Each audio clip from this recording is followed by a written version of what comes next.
على إبراهيم وعلى آل إبراهيم إنك حميد مجيد সাদুরখিল কাজীমউদ্দিন জামে মসজিদ ও যুব সমাজের উদ্যোগে আয়োজিত আজকের মহতি মাহফিলের সম্মানিত সভাপতি, উপস্থিত ওলামায়ে কেরাম, তাওহীদি মুসলিম ও জনতা, আল্লাহ পাক রব্বুল আলামিনের বহুত বড় ইহসান, করম ও ফজল যে আল্লাহ তাআলা আমাদেরকে ফিতনাময় পৃথিবীতে দ্বীনের এই ক্রান্তি লগ্নে কঠিন এই সময়ে দিন শিখার নিয়তে, দিন বোঝার নিয়তে, দিন সম্পর্কে স্বচ্ছ সঠিক ধারণা লাভ করার নিয়তে দ্বীনি মাহফিল আয়োজন করার এবং সেই আয়োজনে শরীক হওয়ার, দ্বীনে মাহফিলে আসার বসার, কিছু কথা বলার এবং শোনার জন্য একত্রিত হওয়ার তৌফিক দান করেছেন।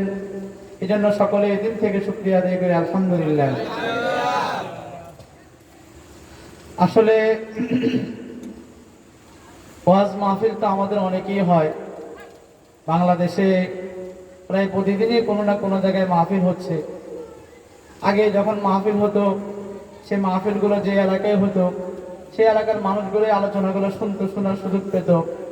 এখন মিডিয়ার যুগ আসার কারণে দেখা যায় গ্রামের কোনো প্রত্যন্ত অঞ্চলে মাহফিল হয়, সেই আলোচনাটা পুরো বাংলাদেশের মানুষ, দেশের বাহিরে অন্যরাও দেখার সুযোগ পায়, শোনার সুযোগ পায়। আপনি যদি গত 10 বছর আগে আর 10 বছর পরে হিসাবটা করেন, 10 বছর আগে যে পরিমাণ মাহফিল হয়েছে এখন এর চেয়ে কয়েক গুণ বেশি হয় কিনা? মাহফিল হচ্ছে আলহামদুলিল্লাহ অনেক বেশি, মাদ্রাসার পরিমাণও অনেক বেড়ে গেছে, মসজিদও অনেক বাড়ছে। আগে যেখানে দেখা যেত যে 8-10 কিলোমিটার পর পর মসজিদ, এখন প্রতি 1 কিলোমিটার ভিতরে 2-3টা মসজিদ হয়ে যায়। ঈদগাহও বাড়ছে, দ্বীনি মাদ্রাসাও বেড়েছে, মারকাজও বেড়েছে, তাবলীগের মেহনতও বেড়েছে, খানকার মেহনতও বেড়েছে। আপনি মসজিদগুলোতে গেলে দেখবেন মুসল্লির পরিমাণও একটু বেড়েছে, সব কিছু বাড়ছে। কিন্তু আমি যদি প্রশ্ন করি, আমার প্রশ্ন আর কি, গত 10 বছর আগে ঈমান আর ইসলামের যে অবস্থা ছিল, ঈমান আর ইসলামের যে অবস্থা ছিল, মুসলমানদের যতটুকু শক্তি ছিল সেই পাওয়ার আর শক্তিটা কি এখন আছে? সমস্যাটা কোন জায়গায়? মাদ্রাসা বাড়লো, মসজিদ বাড়লো, খানকা বাড়লো, এরপরে মাহফিল বাড়লো, মুসলমানদের সংখ্যাও বাড়ছে, প্রতিনিয়ত নতুন নতুন খবর আসছে, মুসলমানদের সংখ্যাও বাড়ছে, সব হচ্ছে। কিন্তু আমাদের ইসলামের এই অবস্থা কেন? ইসলাম কেন দিন দিন দুর্বল হয়ে যাচ্ছে? দিন কেন দিন দিন দুর্বল হয়ে যাচ্ছে? মুসলমানদের শক্তিটা দিন দিন কেন দুর্বল হয়ে যাচ্ছে? এটা আমাদের একটু গবেষণা করে বের করা দরকার।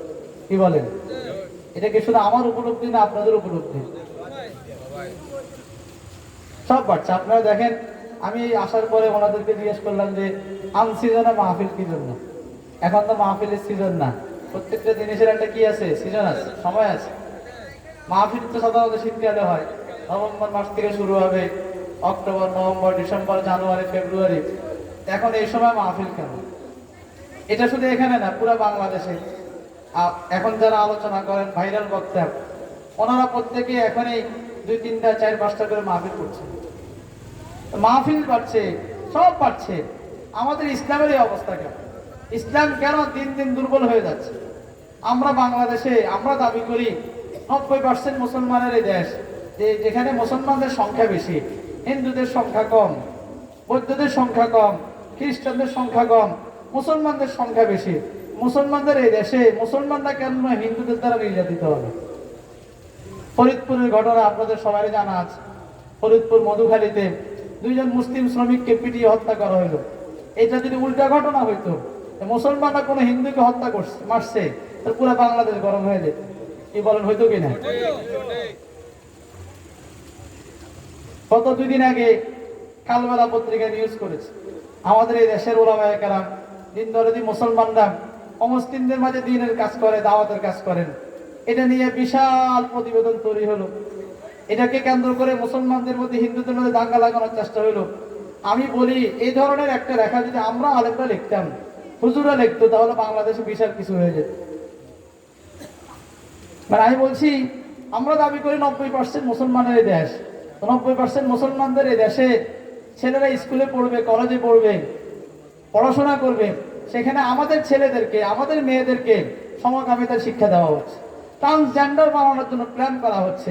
এমন আমাদের ছেলেরা যাতে করে নিজেরা নিজেদের মুসলিম পরিচয় দিতে না হয়, দিতে না পারে, কারণ সেই পরিচয় দেয় আমি মানুষ, আমার মধ্যে কোনো ধর্মীয় কোনো পরিচয় থাকবে না, আমি মুসলমান, আমি মুসলিম হিসেবে পরিচয় দিতে পারবো না, আমার আমার ধর্ম ইসলাম, ইসলামে একমাত্র সঠিক ধর্ম, এই কথা বলা যাবে না। এই ধরনের কথাবার্তা এখন আমাদের শিশুদেরকে, ছেলেদেরকে, মেয়েদেরকে স্কুল কলেজে পড়ানো হচ্ছে। প্রশ্ন হলো, আমি বলছি 90% মুসলমান এই দেশে আছে। এ দেশ ইন্ডিয়া নয়, ইন্ডিয়াতে 30% মুসলমান, 70% হলো অমুসলিম। আমি দাবি করছি আমাদের দেশে 90% মুসলমান। তো 90% মুসলমানদের দেশে স্কুলের বইয়ের মধ্যে কেন শরীফার গল্প পড়ানো হবে? কেন এটা শেখানো হবে আমাদের বাচ্চাদেরকে যে তুমি নিজেকে, তুমি পুরুষ, কয়দিন পরে চাইলে তুমি নিজের ব্যাপারে এই দাবি করতে পারবো যে আমি মেয়ে হয়ে গেছি, ঠিক কোনো মেয়ে নিজের ব্যাপারে এই দাবি করতে পারবো আমি ছেলে হয়ে গেছি। অর্থাৎ সকালবেলা নিজেকে দাবি করছে ছেলে, বিকেলবেলা সে দাবি করতে পারবে আমি মেয়ে হয়ে গেছি। সকালবেলা দাবি করছে মেয়ে, বিকেলে দাবি করতে পারবে যে আমি ছেলে হয়ে গেছি। এই শিক্ষা কেন আমাদের মুসলমান ছেলেদেরকে শেখানো হবে? আমি মুসলমান, আমার আকীদা বিশ্বাস থাকবে, আমার ধর্মীয় বিশ্বাস এটা, আমি এটা বিশ্বাস করি ইন্নাদ দীনা ইনদাল্লাহিল ইসলাম, আল্লাহর নিকট একমাত্র মনোনীত দ্বীন হলো ইসলাম। আমি বিশ্বাস করি মান ইয়াবতাগি গায়রাল ইসলামি দীনান ফালান ইউকবালা মিনহু, ইসলাম ব্যতীত যে অন্য কোন দ্বীনকে দ্বীন হিসেবে গ্রহণ করবে এটা আল্লাহর দরবারে কবুল হবে না। আমি যে আমার এই বিশ্বাসটা লালন করব, কিন্তু আমাকে বাধা দেওয়া হচ্ছে, আমাকে বলা হচ্ছে না এই কথা বলতে পারবে না, ইসলামে একমাত্র সঠিক ধর্ম, ইসলাম ব্যতীত অন্য কোন ধর্ম সঠিক নয়, কথা বলতে পারবো না। তা আমি দাবি করছি আমি মুসলিম দেশের নাগরিক, 90% মুসলমানের দেশ, কিন্তু আমার এই আকীদার কথা, আমার এই বিশ্বাসের কথা আমি বলতে পারবো না যে ইসলামে একমাত্র সঠিক ধর্ম, হিন্দু ধর্ম বাতিল ধর্ম, বৌদ্ধ ধর্ম বাতিল ধর্ম, খ্রিস্ট ধর্ম বাতিল ধর্ম, জৈন ধর্ম বাতিল ধর্ম, ইসলাম ছাড়া যত মতবাদ আছে, যত মতাদর্শ আছে, সকল বাতিল মতাদর্শ, কোন মতাদর্শ সঠিক নয়, ইসলামে একমাত্র সঠিক ধর্ম, এর কথা আমি বলতে পারবো না। কেন এটা?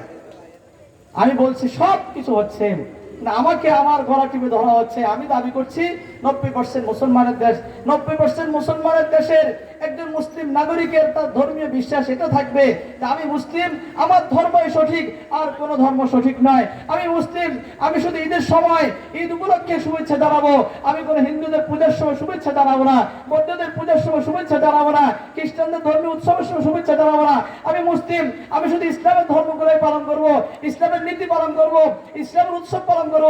কিন্তু আমাকে বাধ্য করা হচ্ছে হোলি উৎসবে যাওয়ার জন্য, আমাকে বাধ্য করা হচ্ছে এই কথা বলে ধর্ম যার যার, উৎসব সবার, সর্বজনীন ধর্ম বলে আমাদের মুসলমান ছেলে মেয়েদেরকে উৎসাহ দেওয়া হচ্ছে, উদ্বুদ্ধ করা হচ্ছে, বাধ্য করা হচ্ছে হিন্দুদের কৃষ্টি কালচার গ্রহণ করার জন্য, হিন্দুদের উৎসবে যাওয়ার জন্য, খ্রিস্টানদের উৎসবে যাওয়ার জন্য, বৌদ্ধদের উৎসবে যাওয়ার জন্য।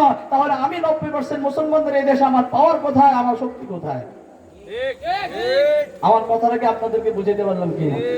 আমি বলছি সব পাচ্ছে দিন দিন। কেন এটা? আমাদের নবী সাহেব উনি মাহফিলে বলেছেন, আমাকে ব্যক্তিগতভাবে বলেছেন যে ওনাকে যখন গুম করা হয়েছে ওনাকে স্পষ্ট বলে দেওয়া হয়েছে এই কথা বলা যাবে না, ইসলামে একমাত্র সঠিক ধর্ম, এই কথা বলা যাবে না। বলেন ইসলামে একমাত্র সঠিক ধর্ম এটা যদি আমি না বলি, আমি যদি বিশ্বাস না করি, আমার ঈমান থাকবে? আমি এটা বলতে পারবো হিন্দু ধর্মও ঠিক, বৌদ্ধ ধর্মও ঠিক, ইসলাম ধর্মও ঠিক, তাহলে আমি কোন ধর্মের অনুসারী? সব ধর্ম ঠিক এটা একজন সেকুলার বলবে, ধর্ম নিরপেক্ষতা মতবাদে বিশ্বাসী একজন ব্যক্তি বলবে তার কাছে সব ধর্ম সমান, কারণ তার কোনো ধর্ম নাই। ধর্ম নিরপেক্ষতাবাদী মানি হলো তার কোনো ধর্ম নাই, সেকুলার মানি তার কোনো ধর্ম নাই, তার কাছে সব ধর্ম সমান হইতে পারে। আমি একজন মুসলিম হিসেবে এই কথা বলতে পারি না যে ইসলাম ছাড়া সব ধর্ম ঠিক, সব ধর্ম সমান, এই কথা আমি মুসলিম হিসেবে বলতে পারি না। কি বলা যায়?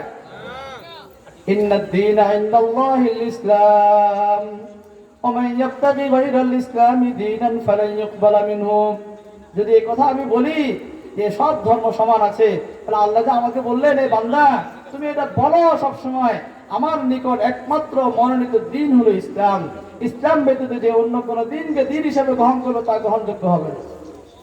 আজকে আমাদের মুসলিম বাচ্চাদেরকে শেখানো হচ্ছে সবার উপরে মানুষ সত্য, ইয়ার উপরে নাই।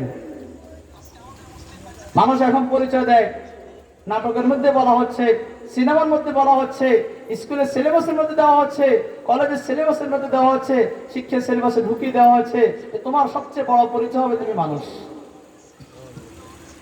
এই জন্য একজনে বলছে আমাকে যদি জিজ্ঞেস করা হয় আমার পরিচয় কি, আমি বলবো আমি মানুষ। কারণ আমি যদি নিজেকে মুসলিম পরিচয় দেই তাহলে 150 কোটি মানুষকে আমার পক্ষে পাই, আর আমি যদি নিজেকে মানুষ পরিচয় দিই তাহলে 700 কোটি মানুষ পাবো।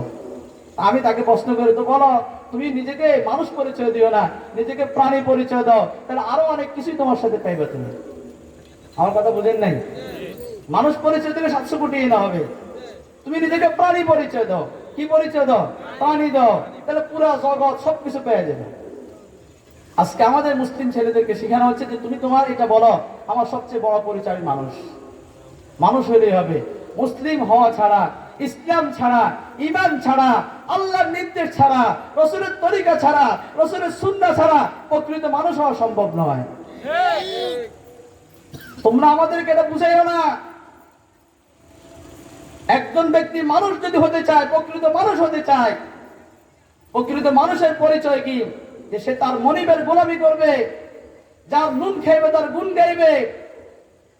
যার নুন খাইবে যদি তার গুণ গাওয়াই হয় সত্য কথা, তাহলে পুরা পৃথিবীর সব মানুষকে আল্লাহ সৃষ্টি করেছেন। আসমান আল্লাহ দিয়েছেন, জমিন আল্লাহ দিয়েছেন, পাহাড় আল্লাহ দিয়েছেন, সবকিছু আল্লাহ দিয়েছেন। গাছ গাছালি, গাছপালা, পশু পাখি, পাহাড় পর্বত, নদী নালা সবকিছু আমার আল্লাহ দিলেন। আমার আল্লাহ সবকিছু দেওয়ার পরে আমার আল্লাহর হুকুম মানা যাবে না। হুকুম না মেনে তুমি নিজেকে মানুষ পরিচয় দিতে যাচ্ছ, নিজেকে মানুষ বানাইতে চাইতেছ, তো তুমি মানুষ হইতে পারবে না, তুমি অমানুষ হইবে। আল্লাহ তাআলা বলেন, লাহুম কুলুবুন লা ইয়াফকাহুনা বিহা ওয়া লাহুম আ'য়ুনুন লা ইউবসিরুনা বিহা ওয়া লাহুম আযানুন লা ইয়াসমাউনা বিহা উলাইকা কাল আনআমি বাল হুম আদাল উলাইকা হুমুল গাফিলুন। যারা নিজেদেরকে মানুষ পরিচয় দেয়, আমার আল্লাহর কথা পারে না, আমার আল্লাহর কথা শুনে না, রাসূলের আনুগত্য করে না, আল্লাহ তাআলা তাদের সম্পর্কে বলছে লাহুম কুলুবুন লা ইয়াফকাহুনা বিহা, তাদের কলব আছে কিন্তু কলব দ্বারা উপলব্ধি করে না। ওয়া লাহুম আযানুন লা ইয়াসমাউনা বিহা, কান আছে শুনতে পায় না। ওয়া লাহুম আ'য়ুনুন লা ইউবসিরুনা বিহা, চোখ আছে দেখতে পায় না। এরা কে? এরা মানুষ নয়। আল্লাহ বলছেন উলাইকা কাল আনআম, যে বান্দা আমার কথা শুনে না, যে বান্দা আমার হুকুম মানে না, আমার নির্দেশ মেনে চলে না, আমার দিন মেনে চলে না, আমার রাসূলের আনুগত্য করে না, এরা মানুষ নয়। এরা নিজেদেরকে মানুষ পরিচয় দিলেও তোমরা তাদেরকে মানুষ বলিও না। মানে এদের সম্পর্কে আমি আল্লাহ ঘোষণা দিচ্ছি উলাইকা কাল আনআম, এরা গরু ছাগলের মতো। বলে এরা গরু ছাগলের চেয়ে খারাপ, বালহুম আদাল, এরা চেয়ে নিকৃষ্ট।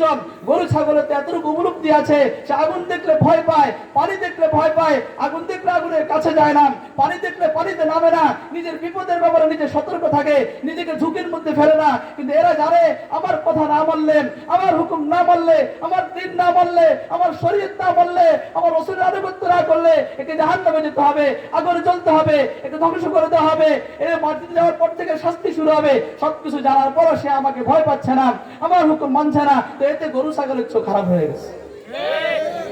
উলাইকা কাল আনআম বাল হুম আদাল উলাইকা হুমুল গাফিলুন। আজকে এত কিছু ঘটে যাচ্ছে, একজন মুসলিম তার ইসলামের পরিচয় দিতে পারবে না। একজন মুসলিম এর কথা বলতে পারবে না আমি শরিয়া শাসনে বিশ্বাসী, আমি খেলাফতে বিশ্বাসী, আমি গণতন্ত্রে বিশ্বাস করি না, এই কথা বলতে পারবে না। কারণ এই কথা বললে তাকে ভার্সিটি থেকে বের করে দেওয়া হবে, তাকে জেলখানায় ধরে নিয়ে যাওয়া হবে, তাকে হত্যা করা হবে, তাকে গুম করা হবে, তাকে খুন করা হবে। তাহলে আমি কোন দেশে বসবাস করি? নিজে বলছি 90% মুসলমানের দেশ, কিন্তু মুসলমান তার ইসলামের কথাই বলতে পারবে না। একজন মুসলিম হিসেবে আমার আকীদা, আমার বিশ্বাস যে আমি এটা বিশ্বাস করি ইসলাম একমাত্র সঠিক ধর্ম। ঠিক একজন হিন্দু সে তার ধর্মের ব্যাপারে দাবি করতে পারবে যে তার কাছে তার হিন্দু ধর্মই সঠিক। আমরা এটা নিয়ে তার সাথে মারামারি করতে যাব না। একজন বৌদ্ধ তার ধর্মের ব্যাপারে দাবি করতে পারবে যে তার ধর্মই সঠিক। একজন খ্রিস্টান তার ধর্মের ব্যাপারে এটা বলতে পারবে তার খ্রিস্টান ধর্মই সঠিক। ওরা যেমন দাবি করতে পারবে ঠিক আমাদের এই দাবি করার অধিকার আছে। এটা আমার বিশ্বাসের অংশ, এটা আমার আকীদার অংশ। ইসলামই একমাত্র সঠিক ধর্ম, ইসলামী আদর্শ একমাত্র সঠিক আদর্শ।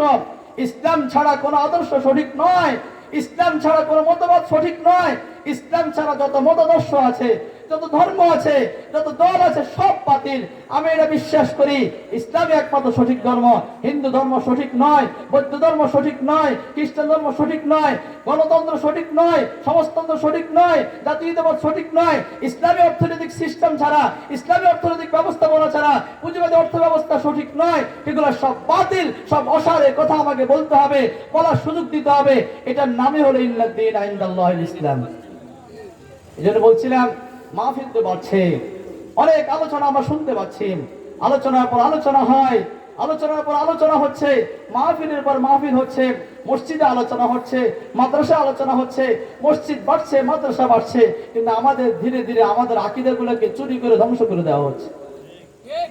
আজকে কেন আমার ছেলে নিজের টাকা স্কুলে পড়বে, আমাদের ট্যাক্সের টাকা দিয়ে আমাদের স্কুলের বই ছাপানো হবে, কলেজের বই ছাপানো হবে, আমাদের ট্যাক্সের টাকা দিয়ে স্কুল কলেজের শিক্ষকদেরকে বেতন দেওয়া হবে, সেই সিলেবাসের মধ্যে আমার ছেলেকে কেন হিজড়া বানানো হবে, আমার ছেলেকে কেন ট্রান্সজেন্ডার শেখানো হবে, আমার ছেলেকে কেন সমকামীদের শেখানো হবে, আমার ছেলেকে কেন এটা শেখানো হবে যে তুমি চাইলে যখন তখন মেয়ে হইতে পারবা, আমার মেয়েকে কেন এটা শেখানো হবে তুমি চাইলে যখন তখন তুমি ছেলে হইতে পারবা, এটা কেন শেখানো হবে মুসলিম চাইলে হিন্দু মেয়েকে বিয়ে করতে পারবে, হিন্দু ছেলে চাইলে মুসলিম মেয়েকে বিয়ে করতে পারবে, কেন এগুলো শেখানো হবে? আমার সিলেবাস তো এটা থাকবে মুসলিম মেয়েকে বিয়ে করবে, হিন্দু ছেলেকে বিয়ে করবে, হিন্দু মেয়ে হিন্দু ছেলের কাছে বিয়ে বসবে, হিন্দু ছেলে হিন্দু মেয়ের কাছে বিয়ে বসবে, মুসলিমকে বিয়ে করবে, একজন মুসলিম ছাড়া কাউকে বিয়ে করতে পারবে না, এই কথাই না লেখা থাকবে। আমার টাকা দিয়ে বই ছাপানো হচ্ছে, সেখানে আইনে লেখা হচ্ছে ইসলামের তালাকের বিধানকে প্রত্যাখ্যান করা হচ্ছে, ইসলামের বিবাহের বিধানকে প্রত্যাখ্যান করা হচ্ছে, ইসলামের আইনকে প্রত্যাখ্যান করা হচ্ছে, ইসলামের ফৌজদারি আইনকে প্রত্যাখ্যান করা হচ্ছে, ইসলামের অর্থনীতিকে প্রত্যাখ্যান করা হচ্ছে। সবকিছু আমার বাংলাদেশে 90% মুসলমানদের দেশে আমাদের ট্যাক্সের টাকা দিয়ে আমাদের সিলেবাসে ইসলাম বিরোধী সব কথা লেখা হচ্ছে। কিন্তু আমি দাবি করছি আমরা কোথায় আছি? 90% মুসলমানদের দেশে আছি। কি বলেন? এই যে স্কুল কলেজের শিক্ষকদেরকে বেতন দেওয়া হয়, বেতন কে দেয়? টাকা কোত্থেকে আসে? এই আমি হুজুরের টাকা যায়, আপনি মুসল্লির টাকা যায়। এই যে বইগুলো ছাপানো হচ্ছে, কার টাকা দিয়ে ছাপানো হচ্ছে? আমরা আমাদের ছেলে মেয়েদেরকে নিয়ে কত টেনশনে আছি, কত পেরেশানিতে আছি। বাবা মায়েরা ছেলেদেরকে শিক্ষা দেওয়ার জন্য স্কুলে পাঠায়, কলেজে পাঠায়, আর যাওয়ার পরে সেখানে যখন ছেলে মেয়েরা 5 এর বই পড়ে, 6 এর বই পড়ে, সেখানে শেখানো হয় আমার মেয়েকে তুমি কিভাবে প্রেম করবে এটা শিখো, সেখানে ছেলেকে শেখানো হয় প্রেম কিভাবে করতে হবে শিখো, জড়তা কিভাবে দূর করতে হয়, একজন আরেকজনের কাছাকাছি কিভাবে আসতে হয় এটা শিখো, বাবা মাকে কিভাবে ফাঁকি দিতে হয়, ফাঁকি দিয়ে কিভাবে প্রেম করতে হয়, বাবা মার হাত থেকে সরে আমার অবাধ্য হয়ে কিভাবে পালিয়ে বিয়ে করতে হয় এগুলো শেখানো হচ্ছে। কি বলেন? এটা কি সত্য না অসত্য? বাস্তব না অবাস্তব? আওয়াজ আছে কোন? এখন পুরো দেশে বয়কটের আওয়াজ চলতেছে। কই এই বয়কটটা শুরু হইতে পারে না যতক্ষণ পর্যন্ত সিলেবাসকে আমাদের মুসলমানদের সংখ্যাগরিষ্ঠ মুসলমানদের অনুমতির আলোকে সিলেবাস সাজানো না হবে, ততদিন পর্যন্ত আমরা স্কুল কলেজকে বয়কট করলাম। ওই বয়কটের ঘোষণা তো কেউ দিচ্ছেন না, কেউ তো এটা দিচ্ছেন না। আজকে মাহফিলের পর মাহফিল বাড়ছে, খানকার পর খানকা বাড়ছে, কিন্তু আমাদেরকে ধীরে ধীরে গলা টিপে ধরা হচ্ছে। যারাই সত্য কথা বলছে তাকে জঙ্গির ট্যাগ লাগিয়ে ধরিয়ে দেওয়া হচ্ছে, যারা হক কথা বলছে, যারা এই দাবিগুলো করছে, ইসলামের পক্ষে কথা বলছে, তাকে দেখবেন যে রাতের অন্ধকারে ধরে নিয়ে যাওয়া হচ্ছে। এক সপ্তাহ পর এক জায়গা থেকে একটা ছবি তুলে ফটো সেশন করে বলা হবে অমুক ব্যক্তি অমুক জায়গাতে জঙ্গি হামলা করতে গিয়ে ধরা খেয়েছে, তাকে জঙ্গি ট্যাগ লাগিয়ে বাস গ্রেফতার করা হচ্ছে। আপনি ধরেন এখন তো এই বিষয়ে বাংলাদেশের যারা কলেজ ভার্সিটি বড় বড় প্রফেসর, এমনকি হিন্দুরা পর্যন্ত বলা শুরু করেছে বাংলাদেশে জঙ্গি নামে ভুয়া নাটক হচ্ছে। আপনি দেখেন বাংলাদেশে এ পর্যন্ত কোন অপারেশন হয়েছে? সেই হলিয়াটির জন্য হামলা যারা করেছে তাদেরটা বাদ দেন, এ পর্যন্ত যত জঙ্গি গ্রেফতার করা হচ্ছে, কোন বিষয় উনি বললেন আমাকে জঙ্গি বানাইয়া দেওয়া হলো।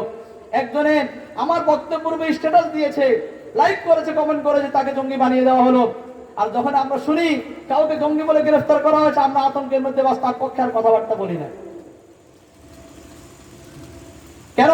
যাকে জঙ্গি বানানো হচ্ছে তার ব্যাপারে খোঁজ দেন, সে কোন বাজারে হামলা করেছে, কোন মেয়েকে দর্শন করেছে, কাকে হত্যা করেছে, কোথায় বহু হামলা করেছে, তাকে যে জঙ্গি বানিয়ে দেওয়া হলো, জঙ্গি ট্যাগ দেওয়া হলো, সে আসলে অপরাধী কিনা, তাকে নাকি নিরাপরাধ একজন ব্যক্তি, নামাজি, কালামি, মুসল্লি, দিনদার, ইসলামের পক্ষে বলিষ্ঠ কণ্ঠস্বর, হক কথা বলে এমন একজনকে জঙ্গি নামের নাটক দিয়ে তাকে সাজানো হচ্ছে, আটকে দেওয়া হচ্ছে। শুনেন, জঙ্গির জুজুর ভয় আর দেখাবেন না, এটাতে ভয় পাবেন না।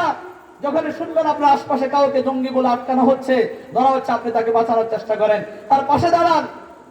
যদি এটা না করেন, এবার যারা ওখান থেকে বের হয়ে আসছেন, হেফাজতের যে সমস্ত ওলামায়ে কেরাম বের হয়ে এসেছেন, ওনারা বলেছেন সামনে আপনি নিজেকে মুসলিম পরিচয় দিতে পারবেন না।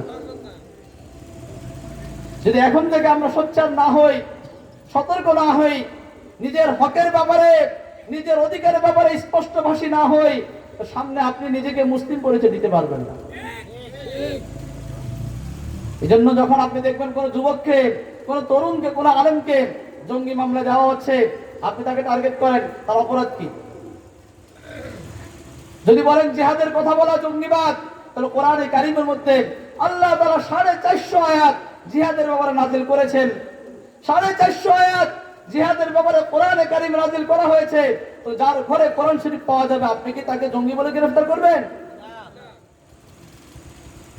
আল্লাহ তাআলা 450 আয়াতের মধ্যে জিহাদের আদেশ করেছেন, জিহাদের কথা বলেছেন, এই জন্য কি আপনি বলবেন আল্লাহ জঙ্গি হয়ে গেছেন? আমার রাসূল 18টা জিহাদে সরাসরি অংশগ্রহণ করেছেন। আমার রাসূলকে আল্লাহ বলছেন হাররিদিল মুমিনিনা আলাল কিতাল, আপনি মুমিনদেরকে জিহাদের জন্য উদ্বুদ্ধ করুন।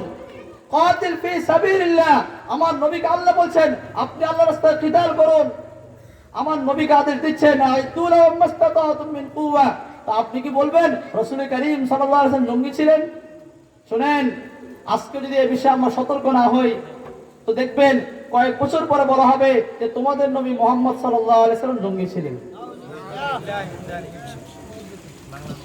আজকে সমাজে জিনা ব্যভিচার বেড়ে গেছে। কেউ জিনা করুক, এটা সমস্যা নাই।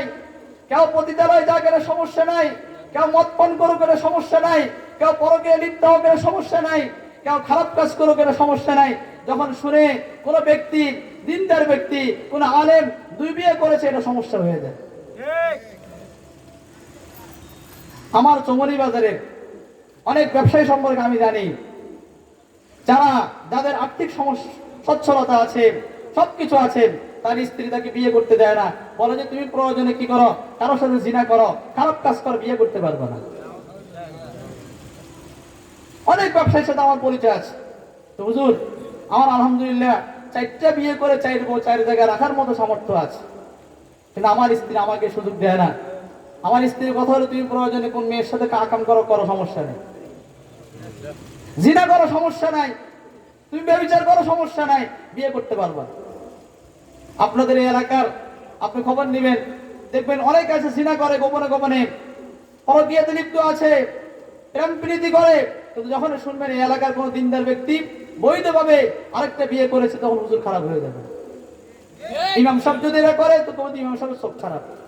কোন আলেম করলে বলবো আলেমের চোখ খারাপ। কিরে ভাই, এ তো সহিভাবে সহি তরিকে বিয়ে করছে, চোখ খারাপ হইলো কেন? সমাজে জিনাকে এখন সহজ করা হয়েছে, বিবাহকে কঠিন করা হয়েছে। আজকে এভাবে যদি চলতে থাকে, কয়দিন পরে বলবে যে ইসলামের নবী মুহাম্মদ সাল্লাল্লাহু আলাইহি ওয়াসাল্লাম খারাপ ছিলেন, নাউযুবিল্লাহ। কারণ উনিও তো 11 বিয়ে করছে। ইসলামের এক একটা বিধানকে নিয়ে কটাক্ষ করা হচ্ছে। আফগানিস্তানে তালেবানদের বিজয় হয়েছে, সেখানে তারা শরিয়া শাসন প্রতিষ্ঠা করেছে, চুরির বিধান বাস্তবায়ন করছে, চুরি করলে হাত কেটে দেওয়া হবে। কেউ যদি অবিবাহিত ছেলে মেয়ে জিনা করে, তাহলে তাকে দৌড়া মারা হবে। বিবাহিত জিনা করলে তাকে পাথর মেরে হত্যা করা হবে। বলা হচ্ছে এটা মধ্যযুগীয় আইন। এটা কি বলা হচ্ছে? মধ্যযুগীয় আইন। ও ভাই, তুমি যেটাকে মধ্যযুগীয় আইন বলছো, এই আইন তো আমার নবী, আমার দয়ার নবী হযরত মুহাম্মদ মুস্তাফা সাল্লাল্লাহু আলাইহি ওয়াসাল্লাম এই আইন মদিনাতে বাস্তবায়ন করেছেন। রাসূল করিম সাল্লাল্লাহু আলাইহি ওয়াসাল্লাম মদিনাতে যারা চুরি করেছে তাদেরকে হাত কাটার বিধান দিয়েছেন, যারা জিনা করেছে তাদেরকে পাথর মেরে হত্যা করার বিধান দিয়েছেন। রাসূলের একজন সাহাবী উনি জিনা করেছেন, এসে রাসূলকে বলছেন তাহহিরি নাফসাকি ইয়া নাফসি ইয়া রাসূলুল্লাহ, ইয়া রাসূলুল্লাহ, আপনি আমাকে পবিত্র করে দিন। আল্লাহ রাসূল মুখ ফিরিয়ে নিলেন। উনি আবার আরেক দিকে গেলেন, বললেন যে ইয়া রাসূলুল্লাহ তাহহিরি তাহহিরি নাফসি ইয়া রাসূলুল্লাহ, ইয়া রাসূলুল্লাহ, আপনি আমাকে পবিত্র করে দিন। রাসূল আবার মুখ ফিরিয়ে নিয়েছেন। এভাবে 4 বার সে রাসূল করিম সাল্লাল্লাহু আলাইহি সাল্লামকে বলেছে, ইয়া রাসূলুল্লাহ, আপনি আমাকে পবিত্র করে দিন, আমি তো জিনা করে ফেলেছি। রাসূলের সাহাবী জিনা করেছেন, জিনা করে এটার উপর বসেছিলেন না, ওনার ভিতরে আল্লাহর ভয় চলে এসেছে, অনুশোচনা চলে আসছে, সাথে সাথে রাসূলের কাছে চলে গেছেন, ইয়া রাসূলুল্লাহ, আপনি আমাকে পবিত্র করুন। আল্লাহ রাসূল বললেন, ঠিক আছে, তুমি যাও, তোমার যে পেটে বাচ্চা আছে বাচ্চা আগে হয়ে যাক, তারপর তুমি দেখা করিও। বাচ্চা হওয়ার পরে ওই সাহাবী আবার আসছেন, মহিলা সাহাবী, ইয়া রাসূলুল্লাহ, আমার বাচ্চা হয়ে গেছে, আপনি আমাকে পবিত্র করার ব্যবস্থা করে দিন। আল্লাহ রাসূল বলছেন, যাও, বাচ্চা দুধ ছাড়ানোর বয়সটা পার হোক, তারপর তুমি আসিও। ওই সাহাবী, মহিলা সাহাবী বাচ্চাকে নিয়ে চলে গেলেন, 2 বছর পর্যন্ত বাচ্চাকে দুধ পান করাইলেন, 2 বছর পর বাচ্চাকে নিয়ে আবার আসছেন। দেখেন তওবার মানসিকতা। আল্লাহ রাসূলের কাছে আসছেন যখন, বাচ্চার হাতে রুটি ধরায় দিয়েছেন, অর্থাৎ এটা বোঝানোর জন্য, ইয়া রাসূলুল্লাহ, আমার এই বাচ্চা এখন নিজে নিজে খেতে পারে। আল্লাহ রাসূল আদেশ দিলেন, যাও, ঠিক আছে, তার উপরে রজম কায়েম করো। সাহাবায়ে কেরাম ওই মহিলা সাহাবীকে এক উন্মুক্ত প্রান্তরে নিয়ে গেলেন, কোমর পরিমাণ গর্ত করা হইল। এরপরে সাহাবায়ে কেরাম পাথর মারা শুরু করলেন। খালিদ ইবনে ওলীদ রাদিয়াল্লাহু তাআলা আনহু পাথর মেরেছেন, একটু রক্ত এসে ওনার কপালে লেগেছে, উনি ঘৃণার সাথে প্রত্যাখ্যান করেছিলেন। আল্লাহ রাসূল বলেছে, খালিদ, তুমি জানো সে এই পরিমাণ তওবা করেছে, তার এই তওবাকে যদি পুরা মদিনাবাসীর মধ্যে বন্টন করে দেওয়া হয়, তাহলে আল্লাহ পুরা মদিনাবাসীর সব গুনাহ মাফ করে দিবেন।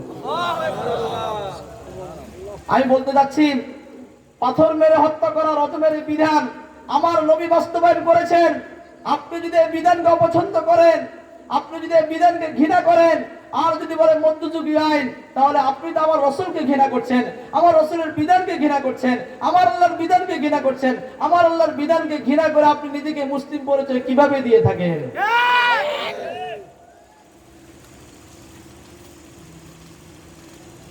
শরীয়তের পর্দার বিধান, একজন নারী পুরুষের অধীনে থাকবে। পুরুষকে আল্লাহ তাআলা নারীর উপর কর্তৃত্ব দিয়েছেন। আল্লাহ বলেছেন, আর রিজালু কাওয়ামুনা আলান নিসা, যে পুরুষরা নারীর উপর কর্তৃত্বশীল হবে। সমাজ পরিচালনা করবে পুরুষরা, বাজারঘাট পরিচালনা করবে পুরুষরা, মার্কেট পরিচালনা করবে পুরুষরা, দেশ পরিচালনা করবে পুরুষরা, আইন আদালত পরিচালনা করবে পুরুষরা, সবকিছু পুরুষরা পরিচালনা করবে। নারীরও হবে হোম মিনিস্টার, ঘরের রাজত্ব তার কাছে থাকবে, সন্তান সে লালন পালন করবে, সন্তানকে উত্তম ভাবে শিক্ষা দিবে, উত্তম তারবিয়া দিবে। কিন্তু আমরা আল্লাহর এই বিধানকে এখন মানি না। আমি বলি যে না, নারীদেরকে একদম ঘরে আবদ্ধ করে রাখা যাবে না। আমাদের ইদানিংকালে হেফাজতের যে সমস্ত আলেমরা গ্রেফতার হয়েছে, একজন আলেমকে প্রশ্ন করা হয়েছে, আমাদের গুনবি সাহেবকে গোয়েন্দারা বলেছে, এই তুমি পর্দার পক্ষে ওয়াজ করো কেন? পর্দার পক্ষে ওয়াজ করতে পারবে না। পর্দার কথা বললে নারীদেরকে যদি সবাইকে ঘরে আবদ্ধ করে রাখা হয়, তাহলে আমাদের বাংলাদেশের এত নারী, এত বিশাল জনশক্তি, এদের থেকে আমরা উপকৃত হইতে পারবো না। ভাই, আপনাদের কাছে আমার প্রশ্ন, বাংলাদেশে যত যুবক আছে সব যুবকদের কি চাকরি হয়ে গেছে? সব যুবকদের কি কর্মসংস্থান হয়ে গেছে? লাখ লাখ যুবক বেকার, চাকরি পাচ্ছে না। লাখ লাখ যুবক হাঁটতে হাঁটতে পায়ের জুতা ক্ষয় করে ফেলতেছে, সার্টিফিকেটের ঘাটতিতে ঘুরতেছে, সার্টিফিকেট ফেলে দিচ্ছে, চাকরি হচ্ছে না, তার কর্মসংস্থানের ব্যবস্থা হচ্ছে না। আপনি যদি আসলে মানুষের প্রতি এত দয়ালু হয়ে থাকেন, সব যুবকদের চাকরির ব্যবস্থা করেন, তাদের কর্মসংস্থানের ব্যবস্থা করেন। নারীদেরকে যখন ঘর থেকে বের করে নিয়ে যাচ্ছেন, তো নারীদের মধ্যে সংসার করার মানসিকতা উঠে যাচ্ছে। এখনকার নারীরা বাচ্চা লালন পালন করতে যাচ্ছে না, সন্তান লালন পালন করতে চায় না, স্বামীর খেদমত করতে যাচ্ছে না। পারিবারিক যে আল্লাহ তাআলা আমাদেরকে যে একটা স্থিতিশীল পরিবেশ দিয়েছেন, স্বামী স্ত্রীর মধ্যে শ্রদ্ধাবোধ, ভালোবাসার যে একটা পরিবেশ দিয়েছেন, ষড়যন্ত্র করে আমাদের নারীদেরকে ঘর থেকে বের করে নিয়ে যাওয়া হচ্ছে। যার ফলে কি হচ্ছে, পত্রিকার পাতা খোলেন, প্রতিদিন দেখবেন ডিভোর্স আর ডিভোর্স, প্রতিদিন দেখবেন ডিভোর্স আর ডিভোর্স। এই ডিভোর্সের এই সিস্টেম, এটার জন্য আমাদের শাসন ব্যবস্থা দায়ী। ইসলাম তালাকের অধিকার দিয়েছে পুরুষকে, যে পুরুষ নারীকে তালাক দিবে, কিন্তু আমাদের প্রচলিত সমাজ ব্যবস্থা, রাষ্ট্র ব্যবস্থার মধ্যে নারীদেরকে তালাকের অধিকার দেওয়া হয়েছে। বলেন, তালাকের অধিকার কার? তালাকের অধিকার কার? কে তালাক দিবে? পুরুষ তালাক দিবে। কিন্তু এখন দেখবেন সব নারীরা এখন পুরুষদেরকে তালাক দিচ্ছে। বিয়ে শাদীর যখন কোনো অনুষ্ঠান হয় তো কাবিন নামার ক্ষেত্রে আলোচনা উঠে, কাবিন নাম একটু বেশি করে ধরেন। কিন্তু ভাই এত টাকা তো সে দিতে পারবে না, এত টাকা কাবিন কেন ধরছেন? হুজুর যদি সমস্যা হয় তাতে করে কাবিনের টাকা দিয়ে আটকানো যায়। প্রথমে নিয়ত খারাপ, প্রথমে নিয়ত খারাপ। এরপর স্বামীর সাথে যখন একটু টক্কর লাগে তো স্বামীর ধমক দেয়, বেশি ফাইজলামি করবে তোমার ডিভোর্স দিয়ে দিব, আর ডিভোর্স দিলে তোমার 5 লাখ টাকা দিতে হবে আমাকে। দেখেন ইসলাম তালাকের অধিকার দিয়েছে পুরুষকে, পুরুষ নারীকে তালাক দিবে। কিন্তু এখন উল্টা হচ্ছে। উল্টা হওয়ার কারণে কি হচ্ছে? শরীয়তের বিধান হলো, আল্লাহ তাআলা কত সুন্দর বিধান দিয়েছেন, একজন পুরুষ নারীকে যখন সমস্যা হবে 1 তালাক দিবে, এরপরে যদি সমস্যা হয় আরেক তালাক দিবে, এরপরে যদি দেখে যে সমস্যার কোনো সমাধান হচ্ছে না তো 3 তালাক দিবে। এখন নারীরাই তালাকের অধিকার নিয়ে নারীরা সকাল বিকাল স্বামীকে তালাক দিচ্ছে। পুরুষদেরকে আটকে দেওয়া হচ্ছে, তালাক পুরুষ মুখে দেখ, লিখে দেখ, তালাক হয়ে যাবে। এমন এই তালাক কার্যকর হবে, কিন্তু আইনে বলছে না আপনি যদি একসাথে 3 তালাক দেন, 10 তালাক দেন, তাহলে তালাক হবে না। আপনি তালাক দিতে হলে আগে শ্বশুর বাড়ির চেয়ারম্যানের অনুমতি নিতে হবে। অনুমতি নেওয়ার পরে চেয়ারম্যান যদি অনুমতি দেয় তা আপনি 1 তালাক দিতে পারবেন। এভাবে দিবেন, 3 তালাক দিবেন। 3 তালাক দেওয়ার পর আবার যদি আপনারা 2 জন মনে করেন থাকা যাবে, তা থাকার সুযোগ আছে। বলেন না নাউজুবিল্লাহ। আপনার এলাকায় খবর নেন, 3 তালাক দিয়ে দিয়েছে, তারপর সংসার করতেছে। সব জিনার সংসার, ব্যভিচারের সংসার। আমি বলি সামাজিকভাবে বৈধ জিনা, অর্থাৎ বিবাহিত স্ত্রীকে তালাক দেওয়ার পরে তার সাথে সংসার করে, এটা জিনা, এটা ব্যভিচার। আবার বিপরীত দিকে একজন স্বামী যদি তার স্ত্রীকে তালাক দেয়, তালাক দেওয়ার পরে তাকে ইদ্যত শেষ করতে হয়। ইদ্যত মানে যদি তার পিরিয়ড হয়, মাসিক হয়, তাহলে তাকে 3টা পিরিয়ড অপেক্ষা করতে হবে। 3 পিরিয়ড অপেক্ষা করার পর আরেক জায়গায় বিয়ে বসতে পারবে। আর যদি তার পিরিয়ড না হয় তাহলে তাকে 3 মাস অপেক্ষা করতে হবে। 3 মাস অপেক্ষা করার পরে তারপর আরেক জায়গায় বিয়ে বসতে হবে। যদি স্বামী মারা গিয়ে থাকে তাহলে স্বামী মারা গেলে স্ত্রীকে 4 মাস 10 দিন অপেক্ষা করতে হবে, এরপর আরেক জায়গায় বিয়ে বসতে হবে। কিন্তু বর্তমান সমাজ ব্যবস্থায় কি হচ্ছে? স্ত্রী স্বামীকে ডিভোর্স দিচ্ছে সকালে, বিকেলবেলা আরেকজনের কাছে বিয়ে বসতেছে। এমনকি ডিভোর্সও দিচ্ছে না, ডিভোর্সের আগেই বিয়ে বসে যাচ্ছে, বিয়ে বসার পরে তারপর ডিভোর্স দিচ্ছে। বলেন এগুলো কি হচ্ছে? শরীয়তের বিধান, ইদ্যত পুরা করার 1 দিন আগেও যদি কোনো মেয়ে কারো কাছে বিয়ে বসে, এই বিয়ে শুদ্ধ হবে না, এটা বিয়ে নয়। যত কিছু করবে সব জিনা হবে, যত বাচ্চা হবে সব বাচ্চাগুলা যার সন্তান হবে। বলেন আমাদের সমাজ, আমাদের মুসলমানরা কি এই বিধান মানে? আপনাদের এলাকার মধ্যে সমস্যা নাই? এমন কোন গ্রাম নাই যে গ্রামে বিবাহের নামে জিনা হচ্ছে না? এমন কোন জনপদ নাই যে জনপদে বিবাহের নামে জিনা হচ্ছে না? এই সব কিছু হচ্ছে, কিন্তু সমাজ ব্যবস্থা, রাষ্ট্র ব্যবস্থা এগুলোকে অন্যায় মনে করা হচ্ছে না। যারা কাজী অফিসে আছে, কাজীগিরি করেন, কাজী সাহেবরা তো মনে করেন ওনাদের সব টাকা হালাল। কাজী সাহেবরা মনে করে সব টাকা হালাল। একটা মেয়ে যখন বিয়ে বসতে আসছে, বিয়ে করতে আসে, কোত্থেকে আসবে, কিভাবে আসবে, কোনো তদন্ত নাই। ওনার তো টাকা দরকার, ওনার তো টাকা দরকার। আমি যেটা শুরু থেকে বললাম, মাহফিল তো হচ্ছে অনেক, খানকা বাড়ছে, মসজিদ বাড়তেছে, মাদ্রাসা বাড়তেছে, কিন্তু আমাদের ইসলাম আর ঈমান দিন দিন শেষ হয়ে যাচ্ছে। সব বাড়তেছে, ইসলামের 12টা বাজা শেষ। এখন আমরা এটা বিশ্বাস করতে হচ্ছে যে আমার ঘরের কোনো ছেলে, সকালে যে ছেলেকে আমি ছেলে হিসেবে জানতাম, 10 বছর 20 বছর পর্যন্ত আমার ছেলেকে ছেলে হিসেবে লালন পালন করলাম, আমার ছেলে এসে সন্ধ্যার পরে এসে বলছে, আব্বা আমি তো মেয়ে হয়ে গেছি। আব্বা আমি তো কি হয়ে গেছি? বাবা আব্বা তুই কেমনে মেয়ে হইলি? তোর তো আগে যা দেখলাম সব তো আগের মতোই আছে, সব তো আগের মতোই আছে, তুই কেমনে মেয়ে হইলি? আমার মন বলতেছে আমি মেয়ে। কেমনে হইলো? এটা তো আমাদের বইয়ে শেখানো হয়েছে, শরীফের গল্পের মধ্যে শেখানো হয়েছে। এটা নিয়ে এত আন্দোলন হইলো, এত বিক্ষোভ হইলো, সরকার বলল শরীফের গল্পে নাকি কোনো সমস্যা নেই। কারণ যাদের সমস্যা ওরা তো কোনো আন্দোলন করে নাই, অর্থাৎ আলিয়ার মাদ্রাসার বইয়ের মধ্যে সমস্যা, আলিয়ার শিক্ষকরা তো আন্দোলন করে নাই, স্কুলের টিচাররা তো আন্দোলন করে নাই, আপনারা তো আন্দোলন করেন কি জন্য?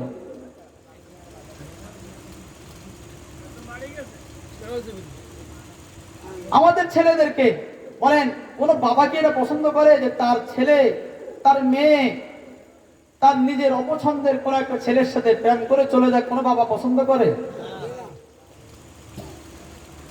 নামাজ না পড়তে পারে, রোজা না রাখতে পারে, শরীয়ত না মানতে পারে পরিপূর্ণ, কিন্তু কোন বাবা তার মেয়ে প্রেম করুক, যদি তার বাবার মধ্যে বাবার যে বৈশিষ্ট্য ন্যূনতম থেকে থাকে, কোন বাবা এটা পছন্দ করে না যে আমার মেয়েটা কারোর সাথে প্রেম করুক, কারোর সাথে না বলে, আমাকে না বলে প্রেম করে চলে যাক, এটা কোনো বাবা পছন্দ করে না।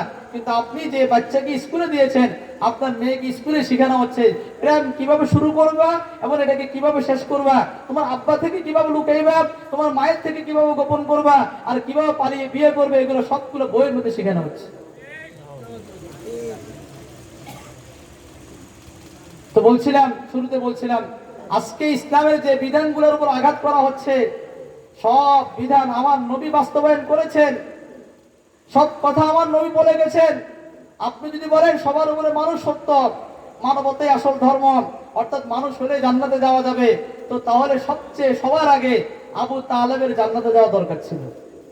আবু তালেব কি চিনেন? আবু তালেব কি চিনেন? কে? রসুলের চাচা। রসুলকে সর্বোচ্চ সহযোগিতা করেছেন, সর্বোচ্চ সহযোগিতা করেছেন।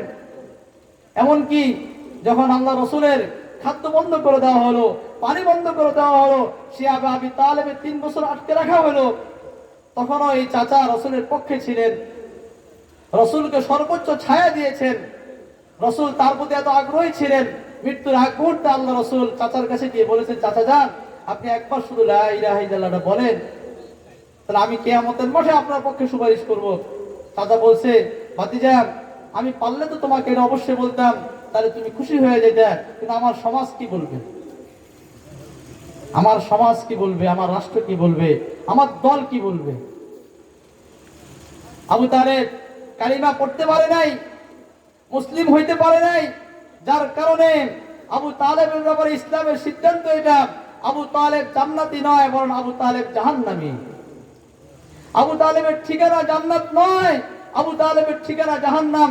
আল্লাহ রসুল নিজে বলে গেছেন, আমার চাচাকেও জাহান্নামে দেওয়া হবে, আমার চাচার শাস্তি হবে, তাকে একটা লোহার চেয়ারে বসিয়ে রাখা হবে, পায়ের মধ্যে লোহার জুতা পরিয়ে দেওয়া হবে, মাথার মধ্যে লোহার টুপি পরিয়ে দেওয়া হবে, আর এগুলো এত বেশি গরম আর উত্তপ্ত হবে, এটার কারণে পুরো শরীর টকবক টকবক করতে থাকবে। ইসলামের জন্য এত কিছু করেছে, কিন্তু মুসলিম হয় নাই।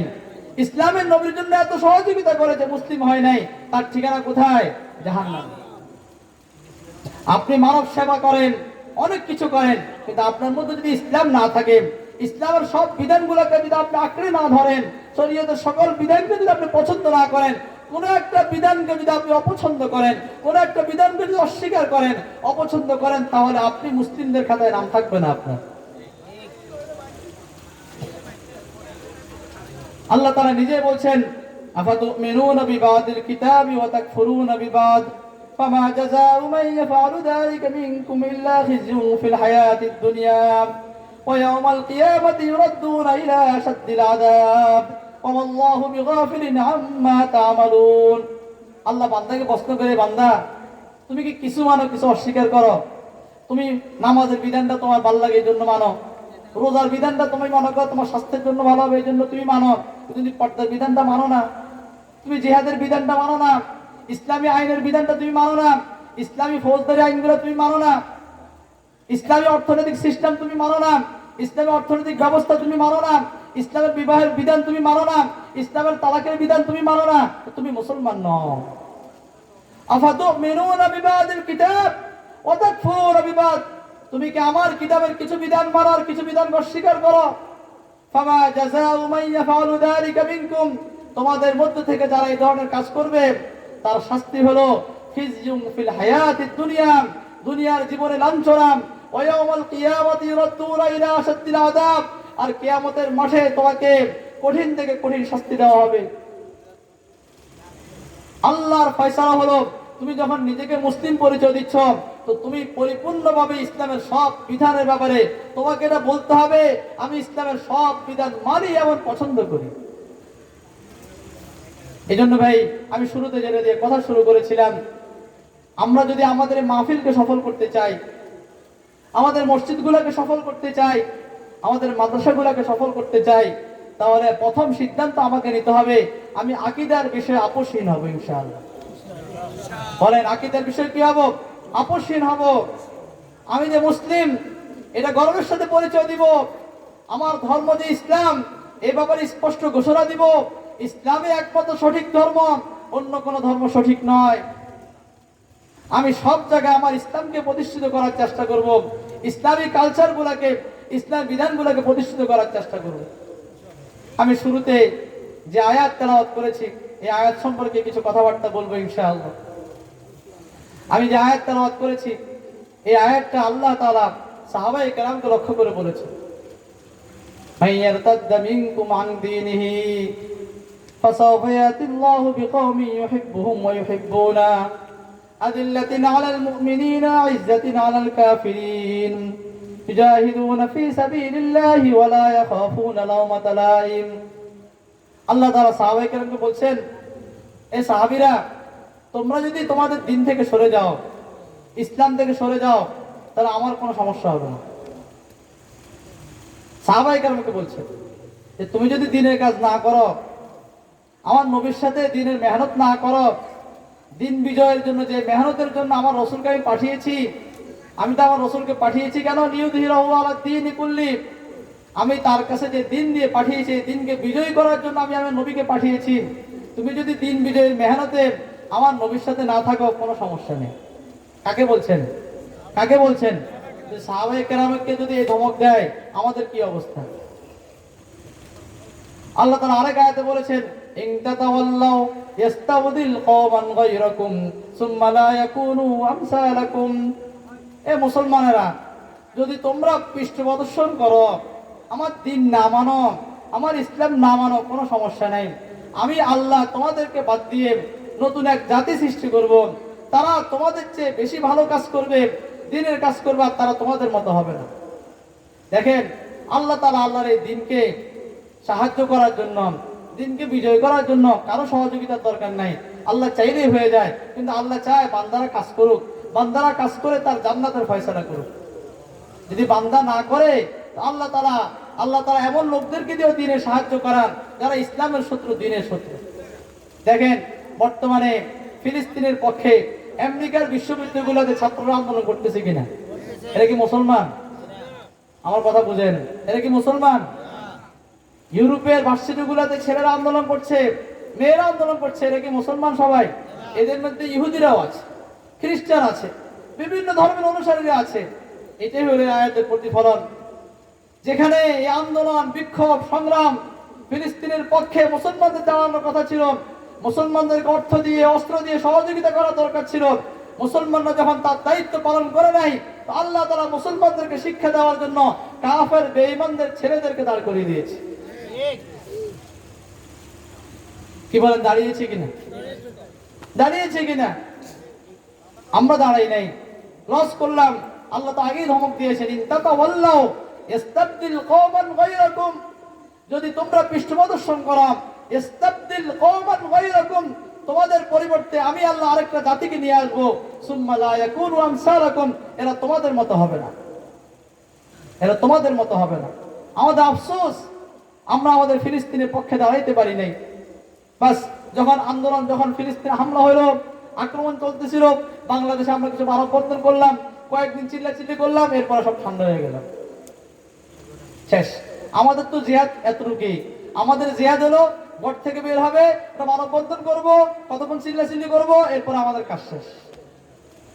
আমরা সবাই খুশি হয়ে গেল।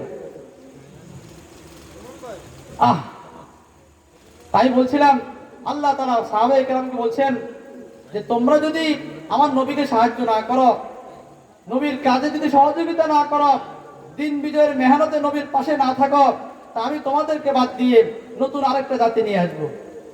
মাইয়ারতাদ্দা মিনকুম আন দীনিহি ফাসাওফা ইয়াতিল্লাহু বিকওমিন, অবশ্যই আমি আল্লাহ এমন এক জাতিকে নিয়ে আসবো ইউহিব্বুহুম ওয়া ইউহিব্বুনা, যে জাতির 1 নম্বর বৈশিষ্ট্য হবে তারা আল্লাহকে ভালোবাসবে, 2 নম্বর বৈশিষ্ট্য হবে আল্লাহ তাদেরকে ভালোবাসবেন।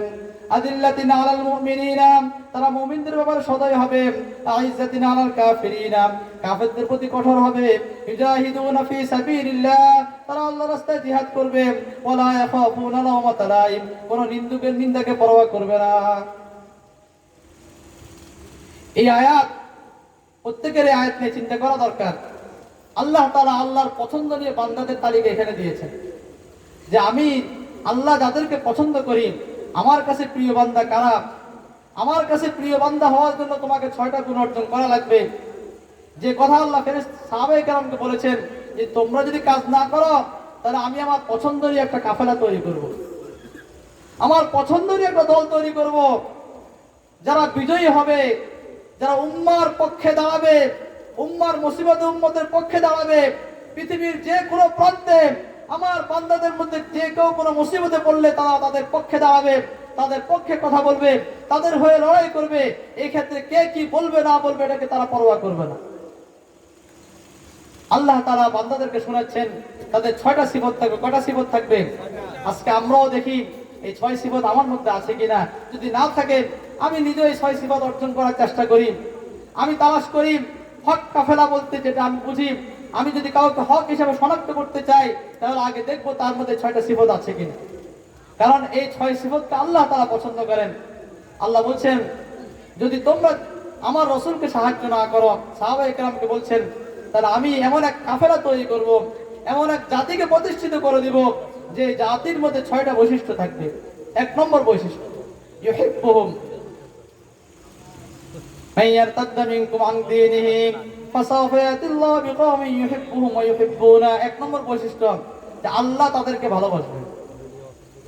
কথা বুঝিয়েন, যে কাফেলাকে আল্লাহ পছন্দ করেন, যে কাফেলাকে আল্লাহ বিজয় দান করবেন, যে কাফেলাকে আল্লাহ হক কাফেলা বলছেন, সেই কাফেলার 1 নম্বর বৈশিষ্ট্য কি? সেই কাফেলার লোকদেরকে আল্লাহ কি করবেন? পছন্দ করবেন। প্রশ্ন হলো আল্লাহ কাকে পছন্দ করেন? আমরা তো সবাই মনে করি আমার আল্লাহ আমাকে পছন্দ করেন, আমাকে মহব্বত করেন। আল্লাহ তাআলা কোরআনে কারীমের আরেক আয়াতের মধ্যে বলেছেন আমি আসলে কাদেরকে পছন্দ করি, আমি আসলে কাদেরকে পছন্দ করি। আল্লাহ তাআলা নিজে বলছেন আমি কাকে পছন্দ করি। ইন্নাল্লাহা ইউহিব্বুল্লাযীনা ইউকাতিলুনা ফী সাবিলিহি সাফফান কাআন্নাহুম বুনিয়ানুম মারসুস। খেয়াল করে শুনিয়েন, যাকে তাকে আল্লাহ পছন্দ করেন না, পুরা কোরআন নিয়ে গবেষণা করেন। আল্লাহ তাআলা কাকে পছন্দ করেন সেটা আল্লাহ তাআলা স্পষ্ট বলেছেন, স্পষ্ট ঘোষণা দিয়েছেন যে আমি আল্লাহ কাকে আসলে পছন্দ করি। তুমি যদি হক কাফেলায় অংশগ্রহণ করতে চাও, আমার প্রিয় বান্দা হইতে চাও, আমি যে কাফেলাকে পছন্দ করি সেই কাফেলার সদস্য হতে চাও, তাহলে তোমার মধ্যে প্রথমে এই সিফত অর্জন করতে হবে, এই গুণ অর্জন করতে হবে যে তুমি এই সিফত অর্জন করো যে আমি আল্লাহ যাদের তোমাকে ভালোবাসি। সেটা কি? আমি কাদেরকে ভালোবাসি? আল্লাহ বলছেন ইন্নাল্লাহা, নিশ্চয় আল্লাহ, ইউহিব্বুল্লাযীনা, ভালোবাসেন, পছন্দ করেন ওই সমস্ত ব্যক্তিদেরকে ইউকাতিলুনা ফী সাবিলিহি সাফফান, যারা আল্লাহর রাস্তায়, কার রাস্তায়? কার রাস্তায়? আল্লাহর রাস্তায় সীসা ডালা প্রাচীরের ন্যায় দাঁড়িয়ে লড়াই করে। রাস্তা কার হইতে হবে? রাস্তা কার হইতে হবে? রাস্তা হলো 2টা, একটা হলো সাবিলুল্লাহ আর একটা হলো সাবিলুত তাগুত।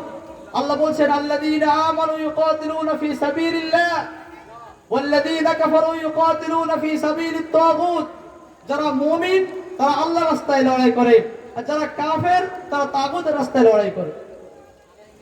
আল্লাহ বলছেন আমি পছন্দ করি তাদেরকে যারা আল্লাহর রাস্তায় সীসা ডালার প্রাচীরের ন্যায় দাঁড়িয়ে লড়াই করে। যেমন আপনি দেখেন আলহামদুলিল্লাহ ফিলিস্তিনের মুজাহিদরা, ফিলিস্তিনের মুজাহিদরা কার রাস্তায় লড়াই করছে?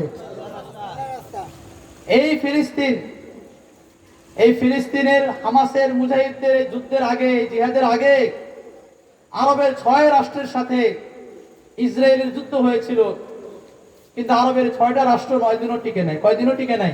বলেন কয়দিনও টিকে নাই? 9 দিনও টিকে নাই। 6টা আরব রাষ্ট্র ইসরায়েলের সাথে যুদ্ধ করেছে, 9 দিনও টিকে নাই। কিন্তু এই ফিলিস্তিনের হামাসের মুজাহিদেরা, যাদের কোনো ভূখণ্ড নাই, যাদের বিভিন্ন রাষ্ট্রে যাতায়াতের কোনো ব্যবস্থা নাই, যাদের কোনো আকাশ পথের কোনো ব্যবস্থাপনা নাই, আকাশ প্রতিরক্ষার কোনো ব্যবস্থা নাই, যাদের কোনো ট্যাঙ্ক নাই, কোনো কিছু নাই, 30,000-এর যোদ্ধা সাধারণ $105 এরকম মিসাইল দিয়ে তারা আজকে লড়াই করছে। আজকে 7 মাস অতিক্রম হয়ে গেছে, ওরাই বলছে যে হামাসের 10% ক্ষতিও তারা করতে পারেনি। 10% ক্ষতিও করতে পারে নাই।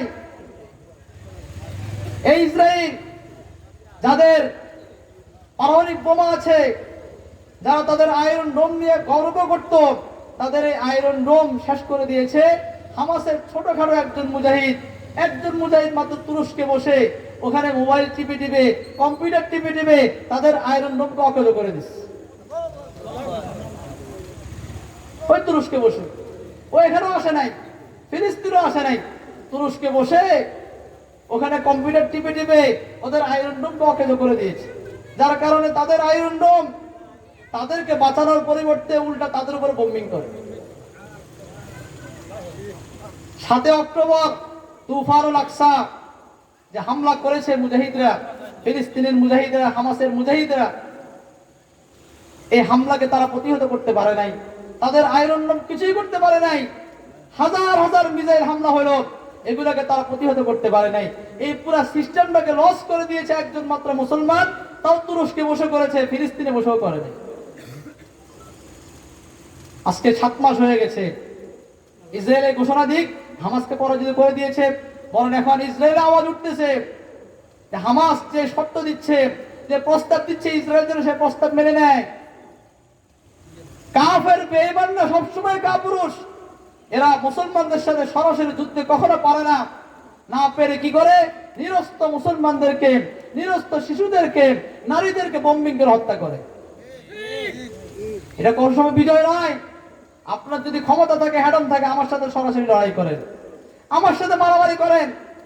ওদের অনেক কিছু আছে, কিন্তু হামাসের যোদ্ধাদের সাথে লড়াই করার মতো তাদের সক্ষমতা নাই। আপনারা একটু 71 টেলিভিশনের সংবাদগুলো শুনিয়েন। কোন টেলিভিশনের? 71। সেখানে একটা প্রতিবেদন আমি কয়েকদিন আগে শুনলাম যে ইসরায়েলের যে সৈন্যরা ফিলিস্তিন থেকে ইসরায়েলে ফিরে এসেছে, তাদের এক সৈন্য সাক্ষাৎকার দিচ্ছে যে আপনি ফিলিস্তিনকে কি বলবেন? গাজাকে বলবেন না একটা কবরস্থান, অথবা বলবেন একটা ভূতের এলাকা যেখানে সব কিছু বিরান হয়ে আছে, বিধ্বস্ত হয়ে আছে, 24 ঘন্টার মধ্যে কোনো আওয়াজ নাই, শুনশান নীরবতা, কোনো শব্দ নাই। হঠাৎ 2 মিনিটের ভিতরে কোত্থেকে যেন গর্ত থেকে না আসমান থেকে কিছু লোক বের হবে, মুহূর্তের মধ্যে আমাদের 20-30 জনকে খেয়ে আবার মুহূর্তের মধ্যে গায়েব হয়ে যাবে। এটা কার প্রতিবেদন? আমি 71 টেলিভিশন প্রতিবেদন শুনেছিলাম। 2 মিনিট, পুরা 24 ঘন্টা কোনো আওয়াজ নাই, শুনশান নীরবতা, ঠান্ডা, কোনো আওয়াজ নাই, জনমানবহীন এলাকা, শুনশান নীরবতা। মনে হয় যেন কবরস্থানে আছি, মনে হয় যেন ভূতের পরিতে আছি, ভূতের এলাকা আছি, কোনো আওয়াজ না। হঠাৎ 2 মিনিট, কয় মিনিট? 2 মিনিট, মনে হয় যেন গর্ত থেকে হঠাৎ করে কে বের হলো, মুহূর্তের মধ্যে আমাদের 20-30 জনকে খেয়ে ওরা গায়েব হয়ে গেল। আমরা ভূতের সাথে লড়াই করতেছি। কার সাথে লড়াই করতেছি? কার সাথে লড়াই করবো? ওদের স্বীকৃতি এগুলা।